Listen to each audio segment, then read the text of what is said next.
আল্লাহ রাব্বুল আলামিন বলছেন, মা আসাবা মিন মুসিবাতিন ইল্লা বিইজনিল্লাহ।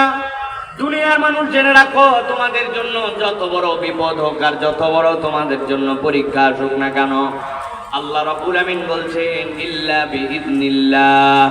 আল্লাহ রাব্বুল আলামিনের জ্ঞানের বাইরে এই পরীক্ষা তোমাদের উপরে আসে না। আল্লাহ সবটুকু জানেন। তোমার উপরে যে বিপদ আসছে আল্লাহ রাব্বুল আলামিনের কাছে এটা ধারণা আছে। আল্লাহ রাব্বুল আলামিন বলছেন, তবে বান্দা তোমাকে যে পরীক্ষা দিলাম, এই পরীক্ষা তোমাকে এই জন্য দেই নাই যে তুমি ধ্বংস হয়ে যাও, শেষ হয়ে যাও। আল্লাহ বলছেন, ওয়া মান ইউমিন বিল্লাহ ইয়াহদি কলবাহু ওয়াল্লাহু বিকুল্লি শাইইন আলীম। আল্লাহ রাব্বুল আলামিন বলছেন, ও দুনিয়ার মানুষ, তবে জেনে রাখো রব্বুল আলামিন তোমার জন্য যে পরীক্ষা দিলেন, ওই পরীক্ষা আসার পরে দুনিয়ার যে মানুষ একবার বলবে আমি আমার রবের প্রতি বিশ্বাস করি, আমার ভালো হোক খারাপ হোক আমি রবের প্রতি বিশ্বাস করি। আল্লাহ বলছেন, কেউ যদি আল্লাহর উপরে একবার তাওয়াক্কুল করে আর বিশ্বাস করে, আল্লাহ গ্যারান্টি দিচ্ছেন ইয়াহদি কলবাহু, রব্বুল আলামিন স্বয়ং তার জন্য হেদায়েতের ব্যবস্থা করে দিবেন। তার অন্তরটাকে রব্বুল আলামিন হেদায়েতের উপরে দায়েম এবং কায়েম রাখবেন। আল্লাহ বলছেন, আর বান্দা জেনে রাখো আল্লাহু বিকুল্লি শাইইন আলীম। তোমার দুনিয়াতে যাই হোক না কেন, সব বিষয়ে খবর যিনি রাখেন তিনি কে? বললেন না সবাই, তিনি কে? আল্লাহ রাব্বুল আলামিন আয়াতে কারিমার মধ্যে বলছেন, মা আসাবা মিন মুসিবাতিন ফিল আরদি ওয়ালা ফি আনফুসিকুম ইল্লা ফি কিতাবিম মিন ক্বাবল। ও দুনিয়ার মানুষ জেনে রাখো, দুনিয়ার বুকে তোমাদের উপরে এই পৃথিবীতে যত বিপদ আছে, আর তোমাদের নফসের উপরে তোমাদের আত্মার উপরে যত বিপদ আছে, আল্লাহ রাব্বুল আলামিন বলছেন ইল্লা ফি কিতাবিম মিন ক্বাবলি আন নাবরাহা। রব্বুল আলামিন এইগুলা প্রত্যেকটার বিষয়ে আল্লাহর কাছে আগেই লিখে রেখেছেন। আল্লাহু আকবার। মুফাসসিররা ব্যাখ্যা করছেন, আল্লাহ যে বললেন ইল্লা ফি কিতাবিম মিন ক্বাবল, আল্লাহ যে আগে আপনাকে আমাকে দুনিয়াতে প্রেরণের আগে আল্লাহ বলছেন আমি রব্বুল আলামিন এইগুলা লিখে রেখেছিলাম। বান্দার কয় ধরনের মুসিবত হইতে পারে? ১ নম্বরে রোগ ব্যাধি, ২ নম্বরে অভাব অনটন, ৩ নম্বরে প্রিয়জনের মৃত্যু। আল্লাহ বলছেন মানুষের জীবনে যত বিপদ আসুক না কেন, রোগ বালাই, অভাব অনটন আর প্রিয়জনের মৃত্যু, এর বাহিরে হিসাব করলে দেখা যাবে তার আর কোনো বিপদ নাই। আল্লাহ এর পরে বলছেন ইন্না ফি যালিকা আলাল্লাহি ইয়াসির। আল্লাহর কাছে এই বিষয়ে সম্যক জ্ঞান থাকাটা কঠিন কোনো ব্যাপার নয়। আল্লাহ এর দ্বারা বোঝাতে চান, বান্দা তোমার যত বড় বিপদই হোক না কেন, ঘাবড়ানোর কারণ নাই। বিপদ দিয়েছেন যিনি, উদ্ধার করবেন তিনি। কিন্তু ছোট্ট একটু কথা আছে, আমি দোতলার উপরে উঠতে চাই, নিজ তলায় আমি থাকি, দেখতে পাচ্ছি ওইটা দোতলা।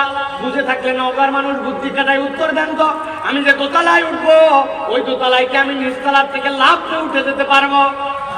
কথা বললেন না যারা, তারা মনে হয় পারবেন। 10 ফিট লাফ দিতে পারবেন আপনি?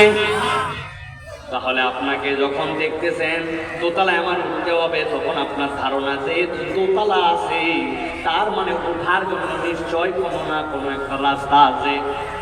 হয়তো আমি দেখতে পাচ্ছি না, হয়তো সিঁড়িটা ভিতরে আছে, অথবা পেছনে আছে, অথবা কোনো দিক দিয়ে আছে, অথবা সিঁড়ি যদি নাও করতে পারে, তাহলে নিশ্চয় মই কিছু একটা বানাইছে, ঠিক না?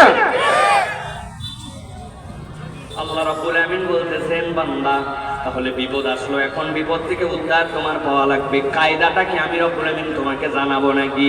রব্বুল আলামিন বলছেন, বান্দা আকল খাটাও, ঘাবড়ায় যেও না। কায়দা কোনো একটা আছে, কিন্তু তুমি সব সময় সেটা বুঝতে পারো না। এক এলাকায় নাকি এক অলস লোক ছিল, অলস। আপনাদের এলাকায় আছে ভাই? কাজ কাম করে না, কিছু করে না, সারাদিন খালি হা হুতাশ করে, আছে না ভাই? অনেক হা হুতাশ করতে করতে একদিন বিকালবেলা যাচ্ছে, যাওয়ার সময় দেখে বাপরে বাপ, যেই বাগানের পাশ দিয়ে যাচ্ছি, এই বাগানের মধ্যে শুধু পেয়ারা পেয়ারা আর পেয়ারা। এত বড় বাগান যেই জায়গায় আছে আমার তো জানা ছিল না। লোভ হয়ে গেছে, কামাই করে খাইতে পারি না, কিন্তু চুরি করে একটু চেষ্টা করে দেখি তো একটু খাই, আবার একটু চুরি করে বেচারও ধান্দা করি। নওগাঁর বাজারে পেয়ারা এখন কয় টাকা কেজি? 60 টাকা মিনিমাম, ঠিক কিনা? বুদ্ধি করে পেয়ারা দুইটা খাইতে লোভ সামলাতে পারে নাই। এরপরে চিন্তা করতে কে যদি অন্তত পক্ষে চুরি করি। আশপাশে চারিদিকে জঙ্গল, ঘন বাগান। চিন্তা করছে কেউ তো দেখতে পাচ্ছে না, 2 কেজি চুরি করা শেষ। এমন সময় মালিক এসে হাজির। মালিক করে এখন ধরবে, বেচারি পেয়ারা টেয়ারা সব ফালাই দিয়া পরিমরি করে জান বাঁচানোর জন্য সামনে হোক বনের মধ্যে দৌড় লাগাইছে। আমার পেয়ারা লাগবে না, আগে প্রাণ বাঁচাই। দৌড়াইতে দৌড়াইতে দৌড়াইতে দৌড়াইতে বনের ভিতর ঢুকছে। ঢুকার পরে এক দৃশ্য দেখে তো তার পিলা চমকাই গেছে। যাওয়ার পরে দেখে একটা নেকড়ে বাঘ বসে আছে সেই জায়গায়।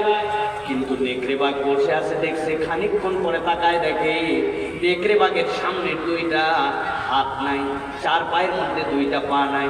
নেকড়ে বাঘটা চুপচাপ সেই জায়গায় বসে আছে। চিন্তা করছে জীবনে অনেক বাঘ দেখছি, অনেক নেকড়ে বাঘ দেখছি, কিন্তু 2টা হাত নাই, এরকম তো কোনোদিন দেখি নাই। মনে মনে সাথে সাথে ভাবছে, ওর যেহেতু 2টা হাত নাই, তাহলে 2 পায়ে তো চলতে পারে না, খায় কেমনে, বনের মধ্যে বাঁচে কেমনে? কি আশ্চর্য কথা! নিজে ভয় পাইছে, কিন্তু ভয় পায় গাছের মধ্যে উঠে বসে বসে ভাবতেছে নেকড়ের কথা। হায়রে নেকড়ে, 2 পা নাই, কেমনে বনের মধ্যে টিকে আছে? স্বাস্থ্য তো খারাপ না। খানিকক্ষণ পরে দেখে একটা সিংহ মুখের মধ্যে গোস্তের একটা টুকরা নিয়ে ছুটে ছুটে আসতেছে।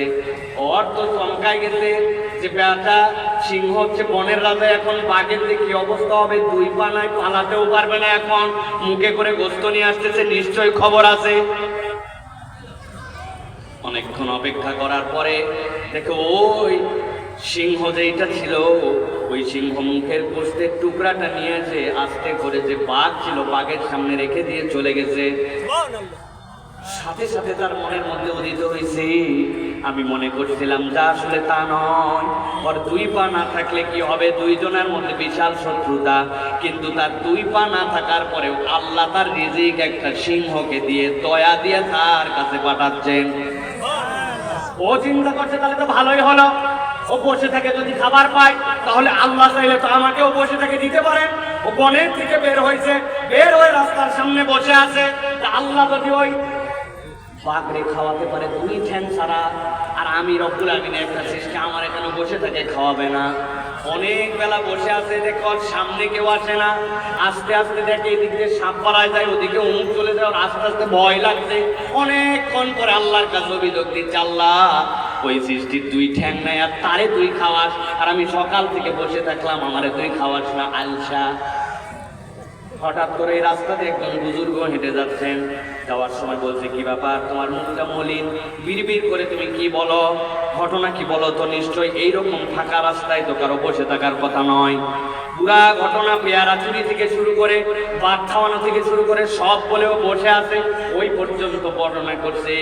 এবার বুজুর্গ বলতেছে, তোমার সবই ঠিক আছে, আল্লাহ খাওয়াতেও পারে, কিন্তু তোমার ছোট্ট একটুখানি একটা বুদ্ধির জায়গাতে তোমার জন্য গ্যাপ আছে। সেইটা হচ্ছে, তুমি দেখেছো বাঘকে নিয়ে এসে খাওয়ালো সিংহ, তুমি হতে যাচ্ছ 2 হাত পাহীন, যেরকম বাঘ বসে এসে খাওয়ার পাচ্ছে। আল্লাহ রাব্বুল আমিন তোমাকে এরকম বসে খাওয়াতে চায় না। আল্লাহ তো এইটাও করতে পারে, তুমি সিংহের রূপে আসবে, সিংহ যেরকম তার খাবার তুলে দিয়েছে, তুমি কামাই করে খাওয়াবে। তুমি কেন ভাবতেছো তোমার কাছে খাবার আসবে? আল্লাহ তোমার যে যোগ্যতা দিয়েছে, তুমি তো উল্টা কারো অন্য যোগাতে পারো।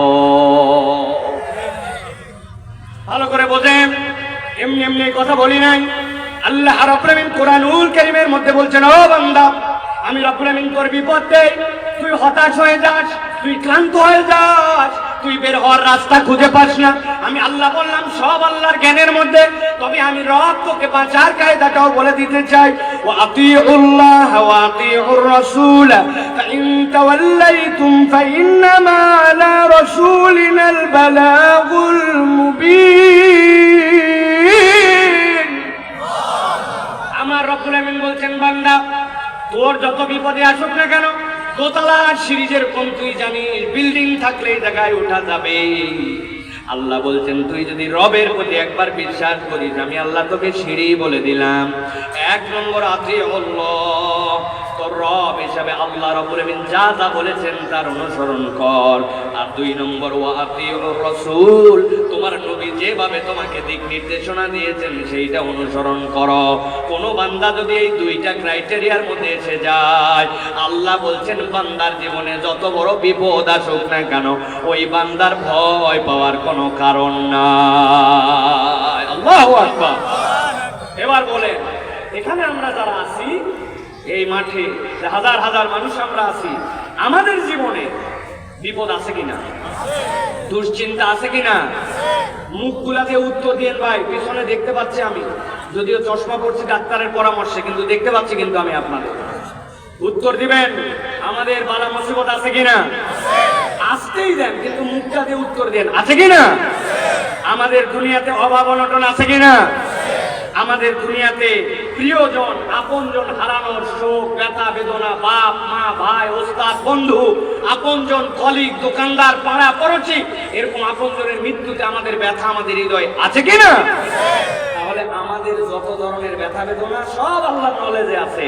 আল্লাহ বলছেন তোমাদের এগুলো সব উদ্ধার করে দিব আমি আল্লাহ, যদি তোমরা ইউমিন বিল্লাহ, আল্লাহর প্রতি প্রকৃত ঈমান আনতে পারো, আর আল্লাহর ইতাআত করবে, নবীর ইতাআত করবে। আমি আল্লাহ তোমার জন্য গ্যারান্টার হলাম, সেই আল্লাহ বিপদ দেয়, ওই আল্লাহই তোমাকে মুক্তির রাস্তা দেখাবে। সুবহানাল্লাহ। তাহলে এবার বলেন যে আমাদের আর চিন্তা করার কোনো কারণ আছে?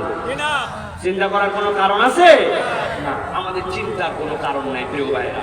এই জন্য রব্বুল আলামিন আপনাকে আমাকে নিয়ামত দিয়েছেন, ওই নিয়ামত আল্লাহ রাব্বুল আলামিন আজকে আপনাদেরকে শোনাচ্ছেন। এখানে আল্লাহ রাব্বুল আলামিনের কোরআন থেকে